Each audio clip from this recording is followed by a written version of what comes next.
How to find comment settings on TikTok mobile. Hello guys, in today's video I'm gonna show you how to find comment settings on TikTok mobile. First, then open TikTok and then click profile and click these three lines in the top corner, and after you click on it, click settings and privacy, and now just scroll down.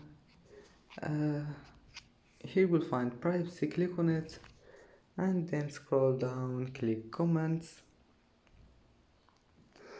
and as you see here you can manage comment settings on TikTok mobile, and that's how to find it.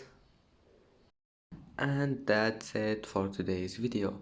If you like this video, don't forget like and subscribe, and thank you for watching this video until the end, and see you in the next video.